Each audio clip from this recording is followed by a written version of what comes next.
Okay, for the second half of this video, that'll be right after I put the differential in, but I'll be talking about why I will not be getting 110 again with how expensive gas is nowadays. Forget that noise. So, two parts in this video. So if you want to skip right to the E85 part, go ahead and do that. If not, let's watch the whole thing. The video's pretty short. Well, welcome back, YouTubers, and today we're putting the 430s in. Mr. Sparkles over here, the old S10. So let me show you what I'm working with. So as you can see, the axles are out and they look pretty darn good. This one definitely has all the spline engagement. You can see it has more than enough. This one right here, not sure if it's about right there. If you guys think that's enough, I think it is. Maybe a little better if this one was longer and this one might have been a little bit shorter, might have been better. Who knows, but we appear to not be having any bendage on these 35 spline axles. They're looking good. 35, 36? I think it's 35, right? Yeah. Don't quote me. And here we have the third member. Got the 430s in there. I didn't do it. I had Pat Murphy hook it up for me. Basically, it would have, the price he did it for, just me to get all the extra tools to do it. he did it for less than what it cost me to get all those tools. So I couldn't turn that down. Plus he did a turnaround in a day. Excellent job. He took multiple readings. He took the high spots out, and he does third members for a lot of guys who go way faster than me. So I know it's gonna be right. So that's what we're doing today.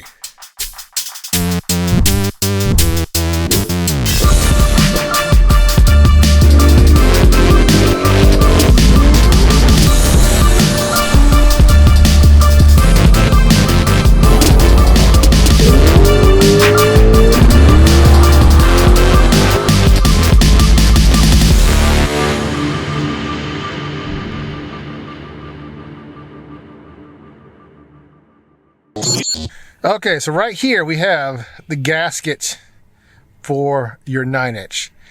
Had a long talk with the guy over there, and he says he recommends using the gasket and a little bit of silicone instead of a whole bunch of silicone. Makes it way easier to clean, and I don't have to agree with him. And he said use the 8090 GL5 gear oil, which I think I used last time. So we're going to use that. So now we're going to take this home. I just over here at Advanced Auto Parts, or maybe it's Advanced Auto Parts. But yeah, so we got what we need to finish this job up. Okay, so we have it up in there. It's just lightly tightened. I tried the gasket, and I didn't pre-fit it, so the holes were a little off, so I wanted to lay it flat. It was laying flat on the surface. And I went to pull it off, ended up buggering up the gasket, so I said screw it. So we did the usual RTV all the way around, let it splooge out, get it a little tight, make sure you have even amount of splooge all the way around, let it sit for a while, a couple hours, then tighten it down. So that's what we're doing right now. I'll try to crawl underneath there. I have very limited space, guys. You can see, there's my crotch, there's the rear end. We have very limited space. I didn't film it because I didn't feel like doing it, because it's a pain in the butt, and I already have video of me doing this, pretty much almost dropping the thing on my face in video. So we'll just wait for it to settle up. We'll tighten it down, and then probably tomorrow I'll put the axles in. I like it to set up all night, let everything get good and dry before I fill it up with fluid. If you want to know what I mean by splooge, there's the splooge. You don't want to tighten it all down at once. Make sure you got a good amount of splooge going all the way around the unit. Get it very little bit tight, and then let it all dry, and then torque it down. She won't leak. Thank God for this anti-roll. Be pretty close. Okay. Yeah. Get up.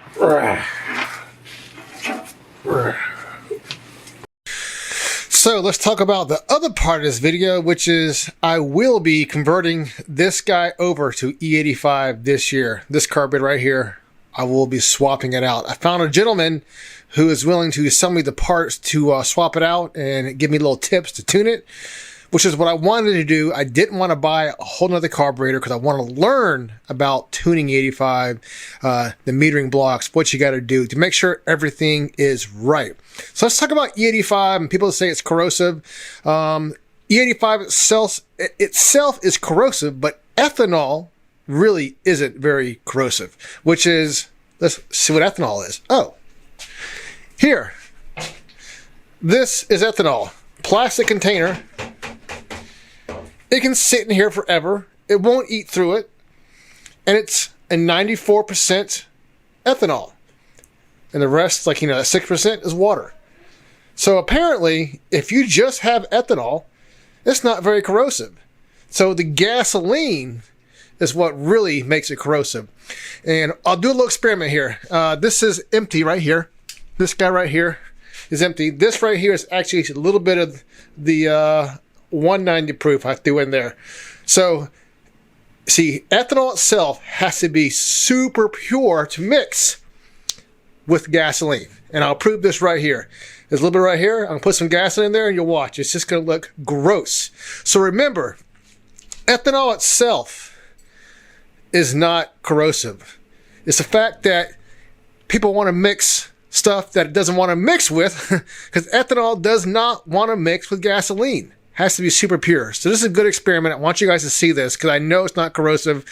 If we could just get pure ethanol, and not worry about gasoline. People say gasoline, it's hard to, it helps it light, which it may, but I'm telling you, there's a lot of motors running just, ethanol, and they're running fine. It's just all in the tune, guys. I'm telling you. So let's do this experiment real quick. All right, so here we have a little bit of gasoline, and we're going to mix it with this 94 proof, 190 proof, which is 94% ethanol, and the rest is water.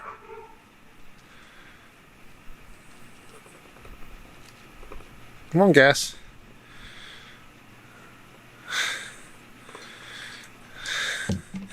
And as you can see, it's gross. We went from a super clear substance to it not wanting to mix. Like I said, the reason why is because it has to be super, super pure for ethanol and gasoline to mix. And that's a problem, because what does alcohol want to do? It wants to take on water. So don't blame the ethanol for being corrosive. It's the fact that they want to mix gasoline and ethanol together to make E85. We need to find something else to mix with it that's a better substance. That's what I'm saying. So if I were to just take all the ethanol out of this and put gasoline in here, I guarantee you the gasoline would eat right through this plastic in a matter of 10 minutes. It would start eating through there. So what's more corrosive? Is it the ethanol, or is it the gasoline and the additives they're putting in it to make sure it all doesn't separate? I would say it's the gasoline and additives, not the ethanol. Because shit, you can drink this all day long until you get alcohol poisoning. I just poured it on that paper towel. Let's go ahead and dispose of that fuel.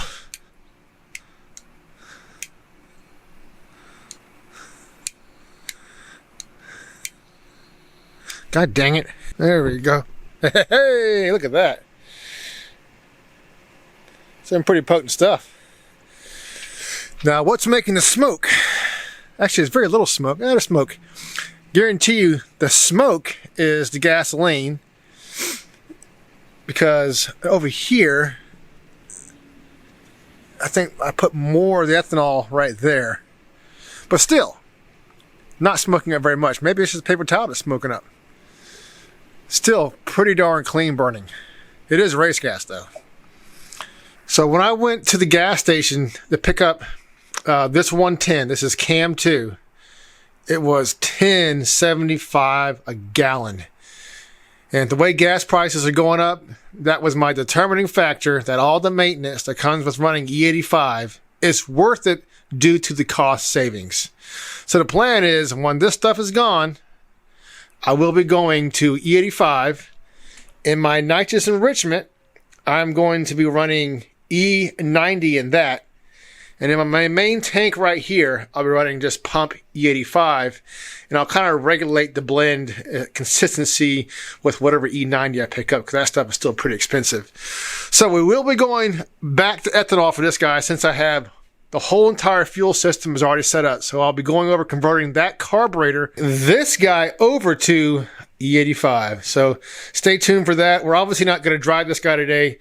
I need the differential, back here to get nice and dry, so install the fluid, and I still have to put the axles in.